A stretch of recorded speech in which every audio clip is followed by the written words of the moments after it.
refresh it, it just shows over there because it's a live it's a socket at 3000 port 3000, and this is server beat. So it goes like a server is running on this local host, and it just sends data to that local host.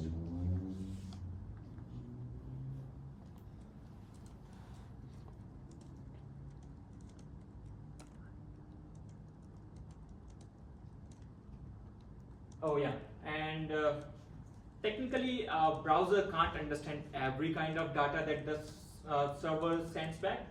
It mostly can understand, it can display it. If I just send a simple string, the browser will display. If the server sends some simple string, the browser will display that data. But browser is much better at handling HTML. That's why you're receiving some protocol string and you're sending HTML. No one knows what to do with HTML, but the browser knows what to do with the HTML.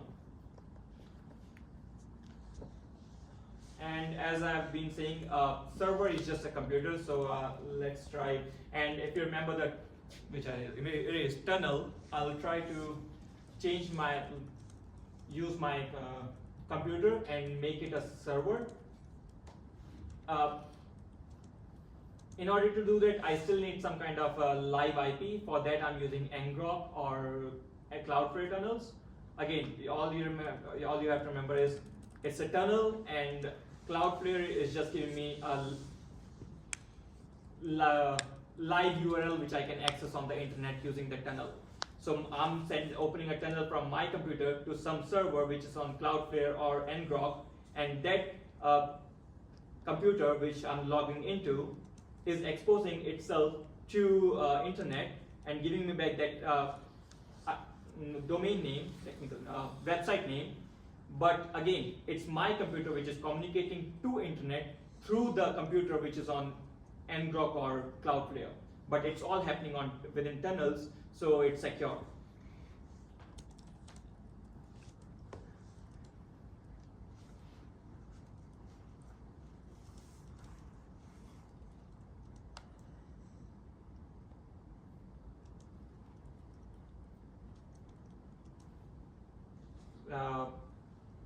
I was expecting more students, so I made a live Q&A thing. Again, this is tech right now on my local host, but I'll try to make it live. I was very proud when I did this because I was trying to figure something out in a hackathon. I couldn't, but this time I could. So let's come over here.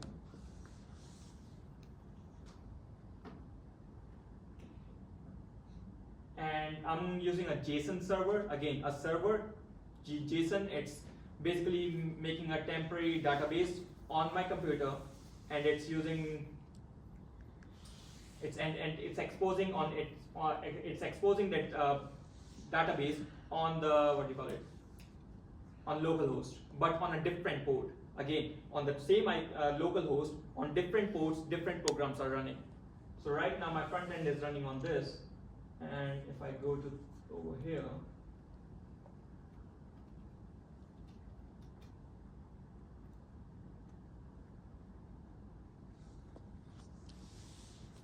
and this data is coming from db.json, which is on my computer. Again, this is the server, this is the front end. Right now, both of the things are localhost, and let's try to.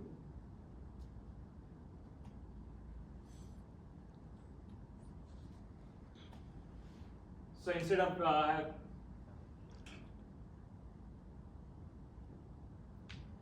running a lot of files, a lot of commands while giving it off, I just made a script which is like it is using the backend, the JSON server, and hosting it on ngrok tunnel. And then I'm just taking the ngrok returns you the live URL, and I'm just finding that URL from what ngrok returns. This is where I'm storing it, that the forwarding URL. And I'm using environment.local to override. So if I go to, right now my backend URL is this. but the moment I get the data from, the moment I host my backend live using ngrok on the internet, I'm just using a different environment file and overriding it. And I'm just waiting for until I finish this. I'm making certain files and I didn't want to delete them afterwards, like manually. I'm just waiting for the process.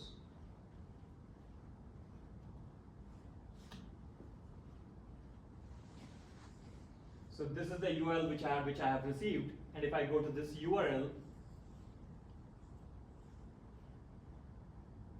the thing which was previously on my local host is over here. And if I have to show this,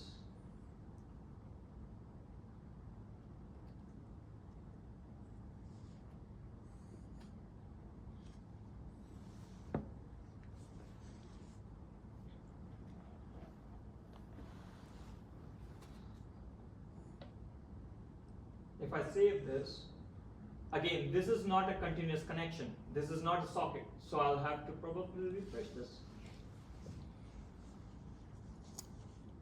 Live demos.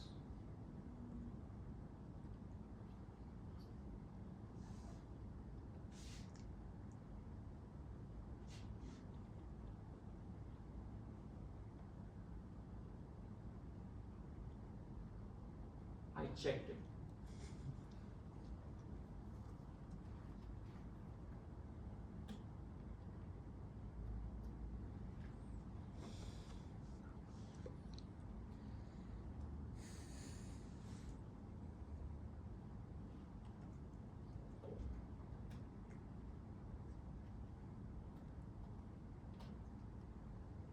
Can you curl it? Yeah.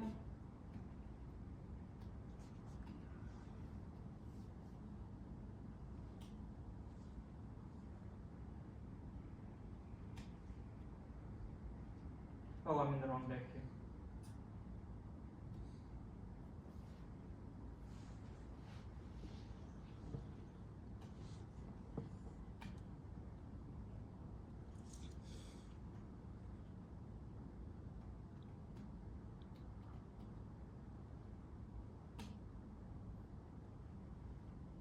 Am I editing wrong? Says model file is not saved to function. Just save. Yeah.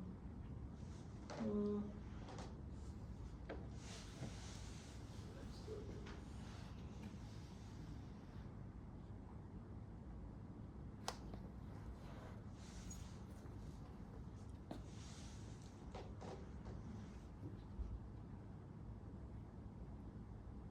we can open the front end by then. So I'm running the front end which I was running over here.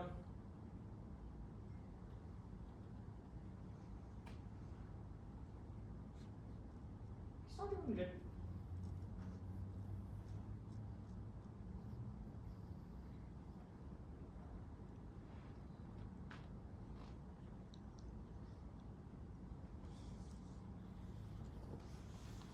Let's check if front end is working.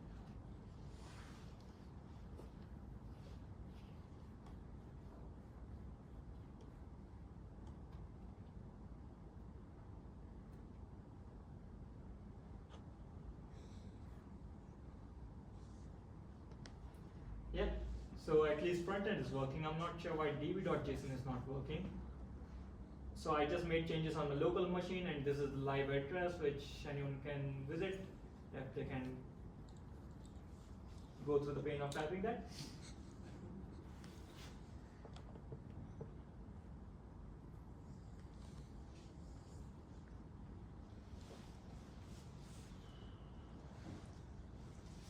We are going to skip this part. Okay, now coming to front end, I was saying browser can render everything, but it's really good at rendering HTML. So browser, the front end basically has three main things.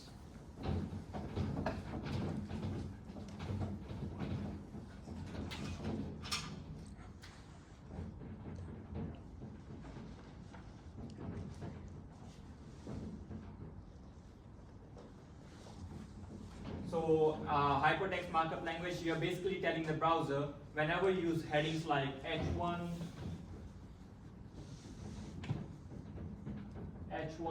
art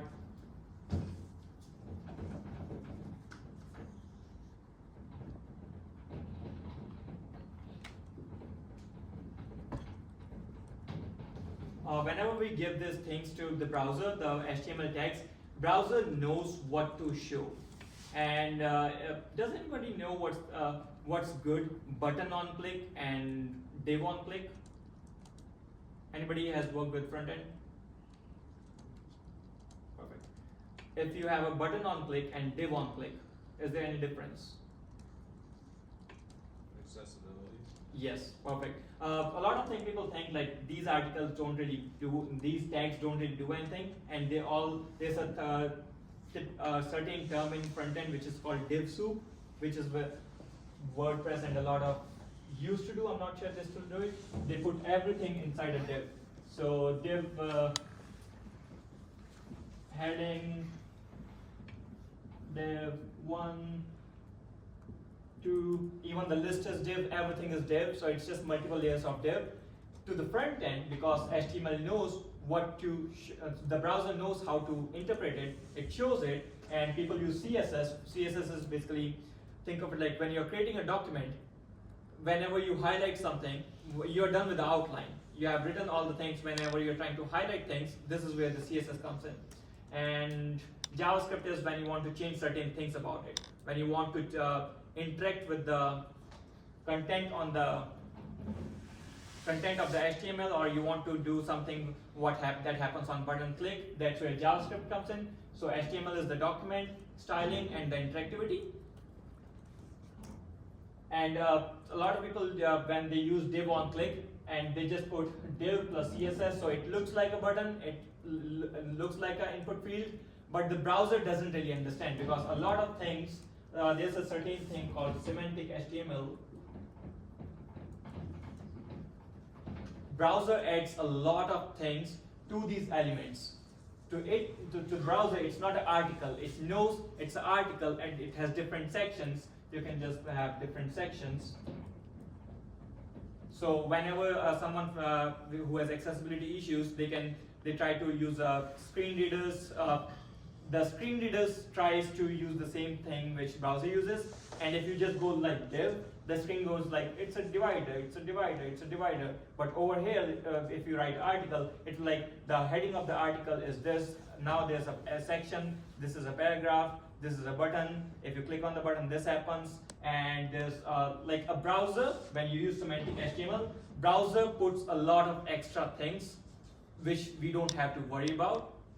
But we are all able-bodied, so to us everything looks same, but to browser it helps a lot of other people. So it pains me whenever I see that, and instead of semantic HTML, like I have asked questions where someone was like, he's a full stack developer, and I asked CSS and HTML questions, and they didn't quite answer the perfect thing.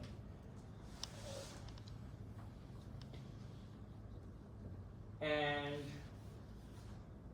let's talk about libraries.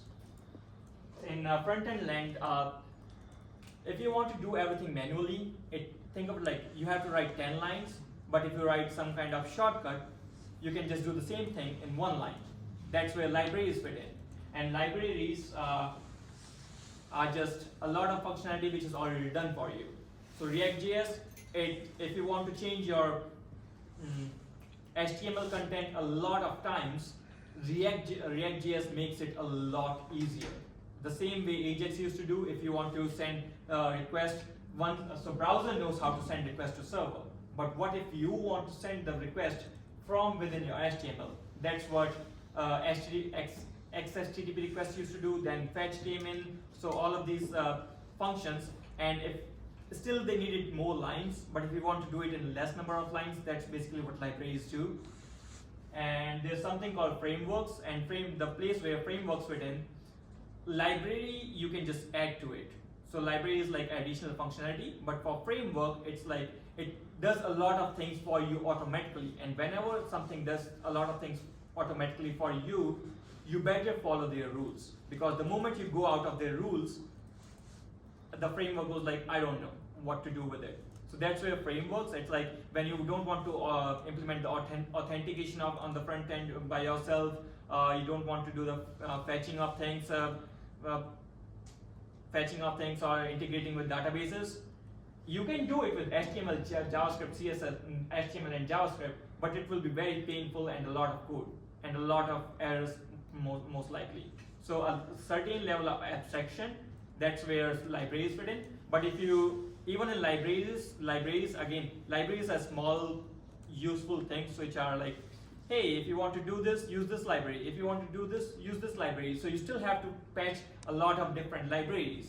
But if you just want to use a pre-made solution, you just use a framework like Angular or Next.js or Next, which do all of these things for you, but you have to follow their rules in order to make it work.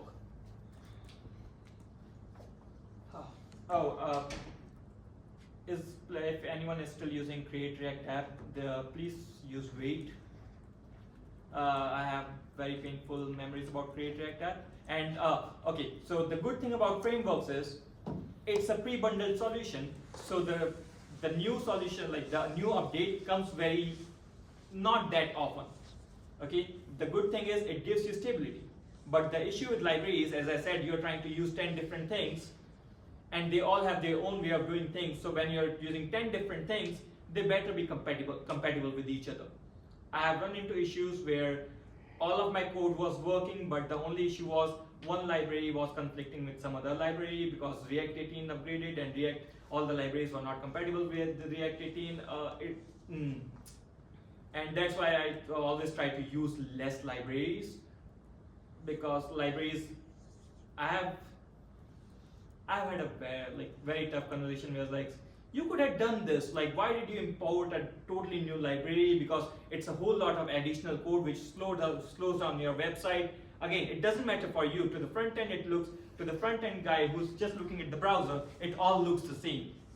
But when it comes to places where the internet connection is not that good, or there are some other issues, that additional couple of KBs will take a lot more time.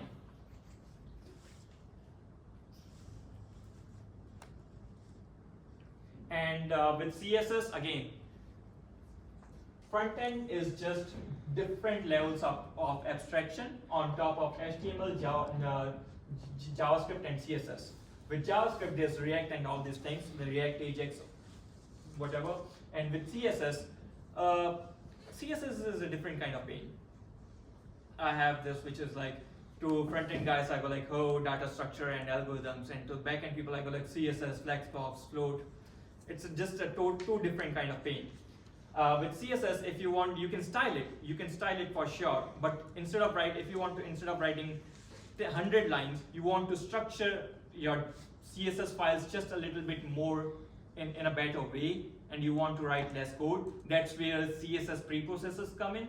And if you have heard anything about SCSS, LAS, and PostCSS, all they are basically doing is you follow their rules. They will make your life much kind of easy, and it takes care of using that format which you have followed according to their rules, and it spits out some CSS. Because with CSS, again, CSS has a different kind of pain. A lot of CSS properties, if you have ever came across the issue where something looks different in Safari, it looks different in Chromium, it looks different in Opera, it looks different in Mozilla, it's because CSS. Because different properties are implemented by different browsers in different ways. So the same thing can look totally different in one browser and totally different in another browser. And a lot of times, like how libraries get outdated, how certain functionality about languages get outdated, they're like, it's an insecure, don't use it anymore. Same happens with front end. A lot of CSS properties go outdated, and they were like, you can't use this anymore. And sometimes if thankfully Internet Explorer is retired. That was a whole different issue, because it only worked with very limited set of rules. So if you want to make a website which is compatible with all these browsers, the chances that you will do that with writing your own CSS is very less. So the CSS preprocessors, post-CSS, SCSS, less, do all of these processing for you, as long as you follow their rule. Think of like it reads some data and it gives you browser compatible CSS.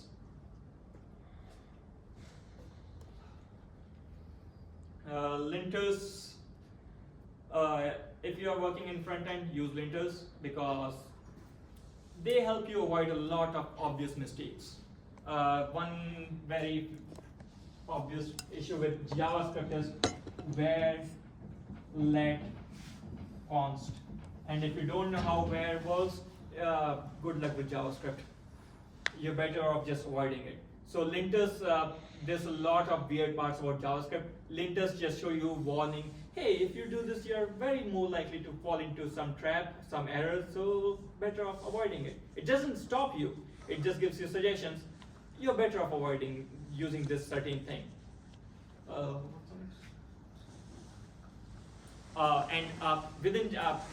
When I was just starting to learn coding, I didn't realize that I thought there's just one version of C++, there's just one version of Java, and if you learn this, it's done.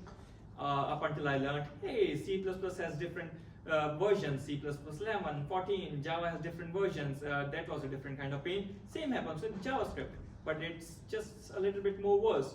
So things like Babel, Webpack, there's modern JavaScript, which make your life a lot more comfortable in the front end, but again, not every browser supports it. So things like Babel, take the modern JavaScript in the same way CSS was doing with SAS and less.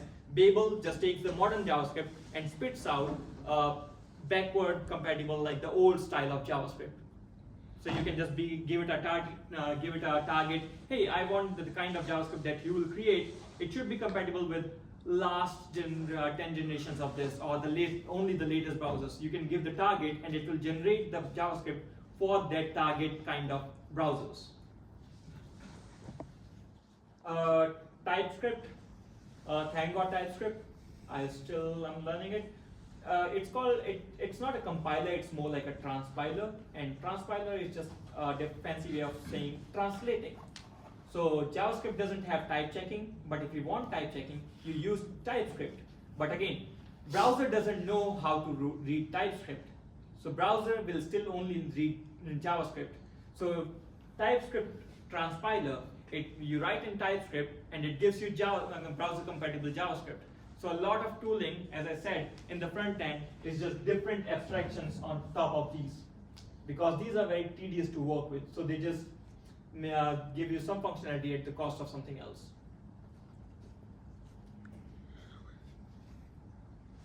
Let's come to backend. Hopefully it's clear that backend is just a HTTP server, which is another way of saying it's an application, which is like any application on your phone. It's an application running on a computer, which takes in strings from the protocol, finds the correct data from those strings, and processes it and sends out the correct data. So again, now this is where programming languages taught in universities fit in. If you know a programming language, you can create a program. If you can create a program in which you know how to handle strings, again, very oversimplified, you can write a HTTP server, which I was using to the Python server script which I was running, server.py.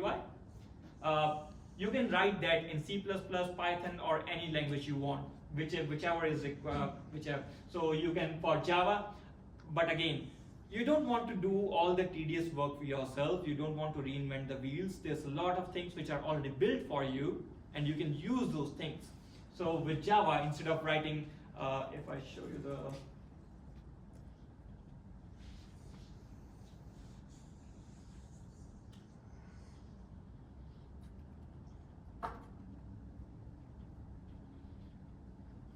so when I wrote my when I wrote my Python server, this is not using anything built in. Again, it was just using a socket open connection, which takes in data. I was just using the data and processing it and sending it out.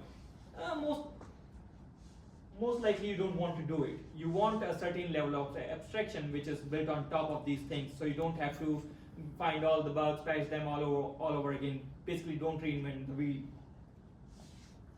That is where, if you're a Python developer, you can use the front.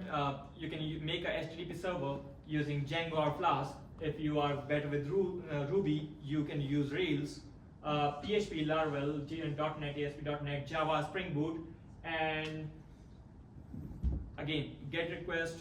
All the abstraction is done for you. All you have to do is get the data, send the data, get the data, send the data. You can write it yourself, but all of these things already do it for you. And another thing which just came recently, the thing that browsers use to understand how to process JavaScript is called, remember when I was mentioning Mozilla works differently, Safari works differently, Chromium works differently. For the Chromium, the thing is called Chrome V8 engine. It knows how to process the JavaScript. But again, the JavaScript HTML, CSS, it's in a sandbox environment. Outside browser, no program knows what to do with this. Okay, so JavaScript exists only in the browsers. But someone made another abstraction on top of this using C++, and again, we can make us HTTP server in C++. So instead of making the whole server, they used the functionalities of the V8 engine and made JavaScript work in the backend. That's how Node.js came to be. And because of Node.js, frameworks like Next.js and Angular came to be. And I guess that's it.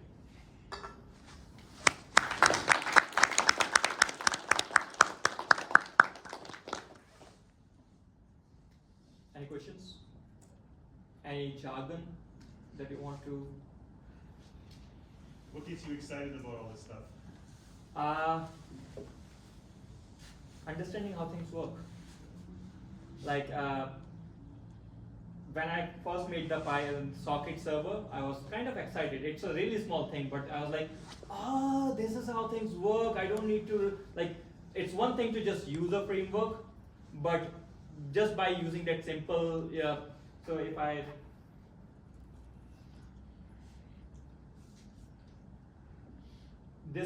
this page success.html, I was very excited when I did this because technically I made sure that when you refresh this, it gives you the form.html. You can't go to success.html because the Python program is processing all of that. And just to realize that think of it like, it gave me an idea of how the frameworks are built. And that was kind of exciting for me.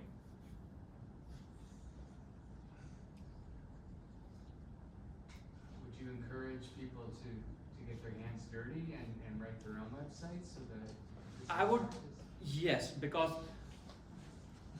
I have also taught design for developers where I would just give a certain, you don't need to know a lot about design to actually be a really good designer. But if you don't, just bare minimum to make, again, the idea of abstraction and detailed. If you have an abstract idea of what this thing does, I generally felt like this makes me a really good developer because I can see the whole pipeline of this is going from here all the way to there and what is happening in the between. So the mental, like just to see how everything is built, if anything goes wrong, I have pretty good idea of where things are going wrong. Like I can give you an instance, there was a website which someone was trying to host, and it was on Amazon CloudFront, and I was just the front-end developer. We would push the changes, but it would work for some users, but it wouldn't work for some other users. And I had a certain abstract idea of AWS as well. And I was like, oh, probably you forgot to invalidate the cache of the CloudFront. And even the people who were working on it didn't had a good idea, but I didn't need to understand all of CloudFront. I just needed to understand what it does, the abstract idea, what are the functionality it offers, and I was able to be like, No, and I also had a good idea of how caching works. So like probably that's what's happening. And I have came across many issues where the bug is happening somewhere else, but someone else is getting blamed. So if you can see the whole picture, it's much easier to find the bug, fix it. Now I saw a lot of frameworks. This is probably the elephant in the room. They say which framework would you advise anyone to learn? Again, learn JavaScript, learn Python, learn Ruby, learn Spring Boot. There's so much, right, to what to go for. So Disclaimer, I'm also a third-year student in UPI, so take my advice with a big grain of salt. But if I had to give any kind of advice, and whenever my friends come to me, I'm trying to learn React, I go back to JavaScript first. Whichever framework you're trying to get into, again, if you're using Spring Boot, make sure you know JavaScript. If you're using Laravel, make sure you know PHP. If you're using React, make sure you know JavaScript. So whatever that thing is built on, make sure you're good at that.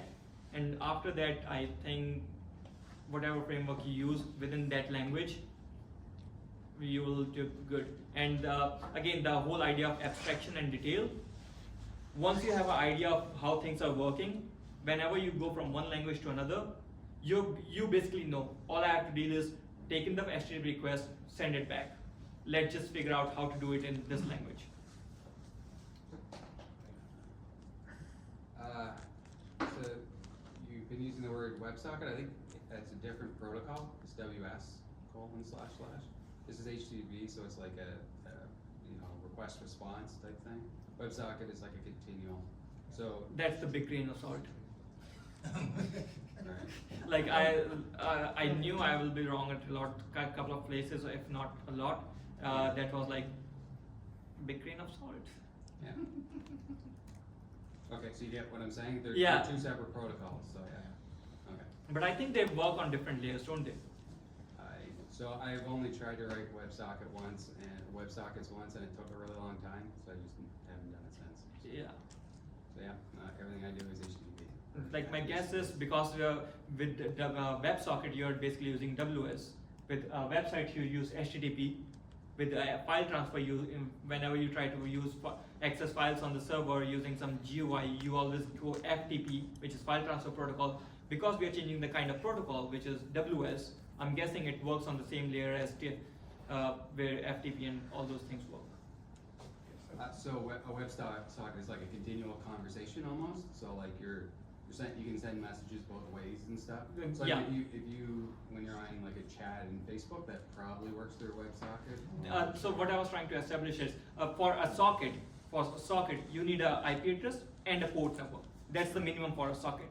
Yeah. Okay. So I think the one place where I miscommunicated was, I'm guessing behind the scene, whenever we are running Vite or local server, it's creating a WebSocket which is communicating with the browser and sending the data. That's my guess. Again, it's a guess. That's all through HTTP. It's not through a WebSocket's totally different concepts. Not in the Vite development server. In the Vite development server, the HMR happens over WebSocket. The initial connection is an HTTP connection and it kicks over into a WebSocket, which is Well, it's like behind, there's the HTTP connection still there, but there's also a WebSocket connection for doing the live reloading. Yes. Like if you go into the 7 layers which I showed, It's still TCP. Yeah, like if you correct me if I'm wrong, there's always a 3-way handshake, which is basically establishing, yes, we both want to talk, and then every communication takes place. I don't know where I was going with that thought.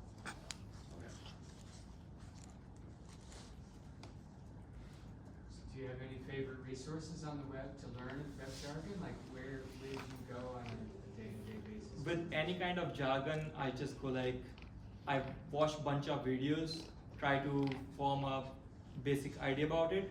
And one thing recently which I'm loving, I don't like coding with ChatGPT, but I love understanding concepts. So when I was trying to teach design to students, I was very uncomfortable in teaching them because I was like, all this information is for free on the internet.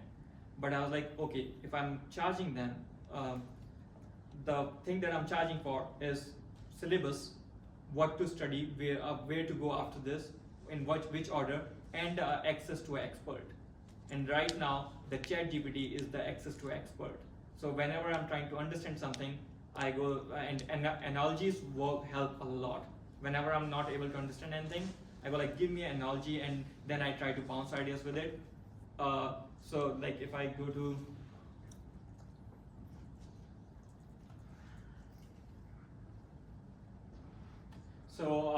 a lot of information I already knew, but a couple of things which I just wanted to confirm with it, I just went like,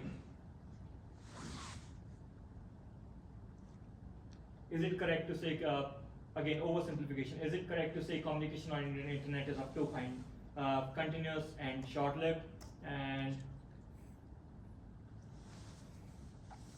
I would just give it abstract ideas. Hey, so in layman definition, can I say protocol is just instructions you follow in order? So I try to make a abstract idea to be like, if I ever hear this word, what should it mean in my own head? And with GPT, the one thing which I like is I have access to a expert, which I can be like, okay, now I have a pretty good idea, like I can confirm with it. But again, I don't trust GPT totally. It's just a good, like this is the best place I can bounce ideas with.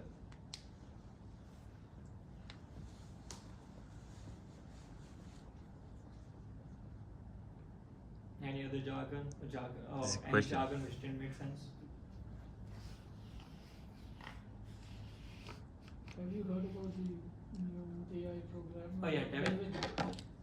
I'm very skeptical. Okay. The AI. Yeah, it's not the AI part which is skeptical. At the end of the day, you are going to work with clients. The clients are going to be human. Have you ever worked with human clients? But whatever, like, how does that equate to what Devin offers? A human, I have a question. Who's Devin? It's a new software AI thing, yeah. it has access to a browser, it has access to AI. Yeah, it you can, just give it, it's like auto GPT, you give it a task and it serves the internet, finds a resource, Oh, okay. completes the tasks for you. Okay. Yeah, so they gave it a basic task to complete a small web program, and it made it, and it even did deployment and hosting and all those things. and in one of the programs that, in one of the assignments projects that we did in the university, we were totally allowed to use GPT. One thing which I have, or any kind of AI, one thing which I have found is, it's very good at small, precise steps. But the moment you increase the context of the picture, oh, it goes bad. You are basically shooting yourself in the leg. It's not, so far what I have experienced, it's not good at incremental advances. Like for humans, we make something and we just add one more thing, add one more thing, add one more thing, and all of this context, we still have that context. But for so far I have used Copilot and GPT, and the moment you try to be like, hey, add this thing, it totally changes the previous context. It's not good It's at. about long-term memory. It's about storing that particular context, which ChatGPT is now doing already. Again, how much strong how much strong computer can you make? As strong as Very you strong, want. but it's a think of it like this. Yes, Devin can do a lot of things, but it needs resource power. And I think our brain is and the other one I was actually thinking about it. Our brains also have ADHD. It's a really good superpower. I have a different Wait opinion. until the AI does. Yeah, because I have experience on that, like AI makes same mistakes as humans when you are asking them questions, and then it says, "Oh, I'm sorry, I completely." I was didn't gonna say, I understand." find the thing that it's best at is being confident. Yeah, Oh, yeah. exactly. And it doesn't technically have a context of what it means to be right and wrong. It can pattern match it, but it doesn't have inherent sense of what is right or wrong. Does anyone know if JetBrains has that installed as default now? profiling? Because it's giving me an autocomplete. And it was wrong every time. I And think usually- JetBrains made their own intelligence. Oh, so they have their own? Is there a way to turn it off? I really want it off.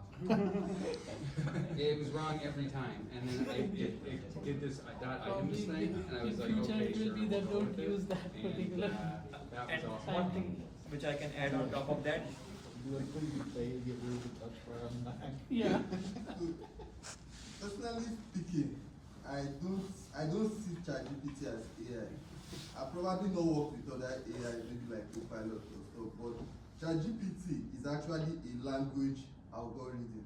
Yeah, So again, they have very, very strong processors with NVIDIA and very interesting databases and programming language that searches the database. So if you are working in somewhere like BMO, or you are working in maybe an open, like you are working in an operational environment and you have the habit of always copying and pasting things into ChatGPT to correct it, you're actually handing your source code yeah. over to a database that somebody is going to search it one day and commit hard work on your behalf. So ChatGPT is not AI, it's a language search algorithm. So when you give it something, it can reduce it to lowest common multiple. You can tell it, okay, explain this thing in layman language. It speaks, if it was English it was speaking, it's a very, very good English teacher. But it will never, you can never tell ChatGPT now, okay, teach me how to perform open heart surgery. It's going to go to some database and documents of research and try to start playing with words on your behalf. Where I see that thing actually almost caused me issues was I do networking, computer networking in Holland College. So when you tell it, can you calculate the amount of hosts and subnets we need in this, it always fails. It does not know how to do subnetting in any way. I think that's Yeah. first question is over here. Yeah. Did you expect It so much doesn't AI know. AI discussion on your talk No. about front end and back end? No. So if you are depending on ChatGPT, like you can expect it to explain, like you need to break down some things, maybe it's using a heavy jargon and all those stuff. I It's shouldn't have- basically an English teacher. I shouldn't have gone to my favorite resource. I should have go to Stack Overflow. Yeah, they've banned, blocked the learning. Yeah, and one thing which I can add is humans are really good at exploiting. Yeah. So whatever AI gives, I can just build on top of it. Yeah. It's just increasing my own speed at learning things and doing things. Yes, yes. Okay, I guess My experience. That's all. Yeah, I just wanted to share my experience with trying to use it to do something. But like you gave an example that you can use it for the very simple things, but when it comes to the broader, bigger project, then that is when it becomes a little bit challenging. So I was always once in a while, like when I have maybe like a video on YouTube that I want to listen on the go, maybe when I'm working. I work at a hospital, like we're just like doing laundry, and I'm not allowed to use the phone, like to bring out my phone. But when I want to like watch like a YouTube video, I sometimes just go to most of those web apps that you can just give a YouTube link and then it downloads an MP3 version for you, and then I just put it on my phone and keep listening to it. So there was just one day I just thought like, okay, why don't I just try to see if I can use Python to write the scripts that can take any YouTube link that I provided and then automatically generate an MP3 out of that for me, so that I can just put that file on my phone and then listen. So I started that conversation with ChatGPT about my challenge, that this is what I'm trying to do. I've been trying to get YouTube videos and then convert it to MP3 and then do whatever. Yeah. And then he gave me all the options and things that I could do. Overview of what to do. So starting from the broader picture rather, and then narrowing down to, and now trying to ask it, okay, so now I want to specifically use Python because that is what I'm familiar with, because it gives me other options, but I told him I want to use Python because that's what I'm familiar with. Can you help me write the Python script to do that? And then it gave me a number of libraries that I could use, and then generated a bunch of code that I could use. So I copied that straight away without even really going through it, and then pasted it in my VS Code and then ran it, and then I had my first bunch of errors. I just copied my errors, gave it back to it that I ran the code that he gave me, and then this was the errors that I found. And he said, oh, that was because I did not give you this other line of code that you were supposed to run. and then gave me the new set of code. I pasted it back in. I had another error, gave it back to it, and it says, oh, you know what? That perhaps the library that I provided was duplicated, so you probably should change it to a new library, and gave me a suggestion for another set of library. So I had to now go into my code and then take off the libraries that I imported, and then use the library that ChatGPT suggested. And I said, okay, now I've changed the library. What should be my codes that I should now copy into? And I did that again, had another error, and it says, oh, now the problem is about encoding, which what's it called? I see the OS am I using? I said I'm using the Mac OS. And then he said, oh, okay, so this is what you need to actually have these encoders installed on your MacBook. And I had that installed, ran the code again, and then boom, it actually worked. And then now I had that, and then when I ran the script, I gave it a YouTube link, and then it automatically just, takes its time and then downloads, gives me the MP3 version and saves it on my desktop. So I'm just trying to say that for that simple application, going through the step of trying to, from the broader picture and narrowing it down step by step, that is where it helps.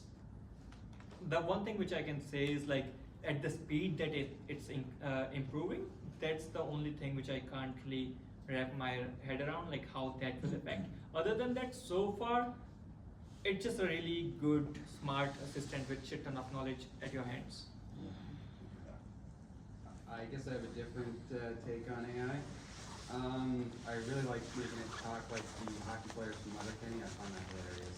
You can just type in like talk like the hockey players from Letterkenny, and then a paragraph, it'll just translate it for you. And talk like a pirate is another great use. Another thing which I can on the topic of AI, the other thing which is just added motivation for me to learn all of this thing is, I have no clue, if I'm being honest, how the world is going to look 5 years, 10 years from now.